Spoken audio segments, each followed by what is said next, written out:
Welcome back, everyone. I'm Shortcut Sherry, and it's another Tip Tuesday. This week's tip is about building out your SharePoint site pages so that people can easily find the information that they're looking for.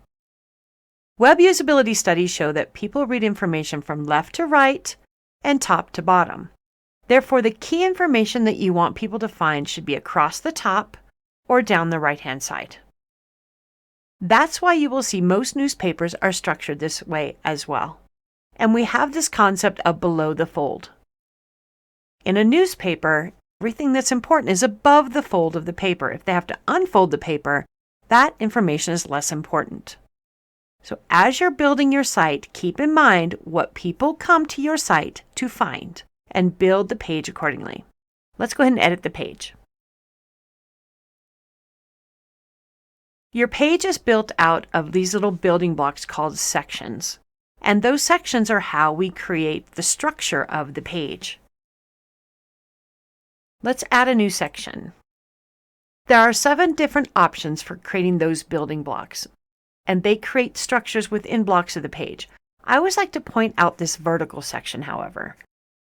In the other section options, those are for that specific section of the page, and as different content grows in any of the columns adjust with it. The vertical section, however, is a little bit different. The vertical section creates a scrolling section on the right-hand side that's independent of the content of the page. I always like to draw a little bit of attention to this section because this is where I'm going to put the key things that people ask me about the most. Edit the section, give it a background color to draw people's eye to it, and then decide where you want this content to be positioned depending on the size of the screen people are using. If it's key information, you might want to put it at the top.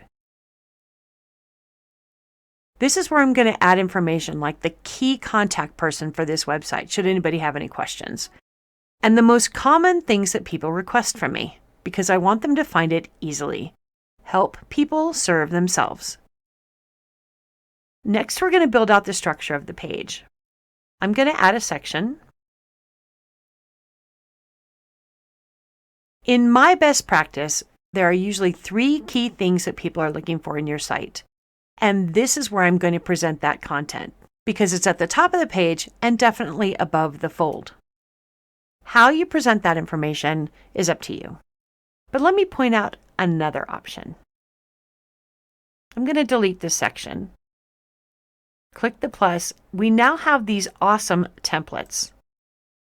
These templates are great because they give you a starting point for ways that we typically lay out our information. So instead of having to build it myself, I'm going to use this 3-column image and text.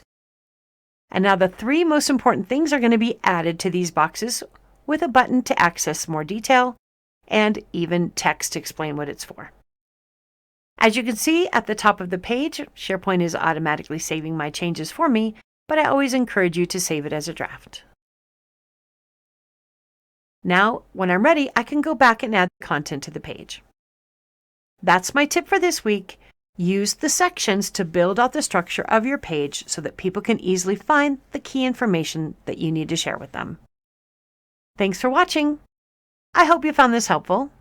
I'll be back next week with another great tip. In the meantime, check out these great events that we have coming up.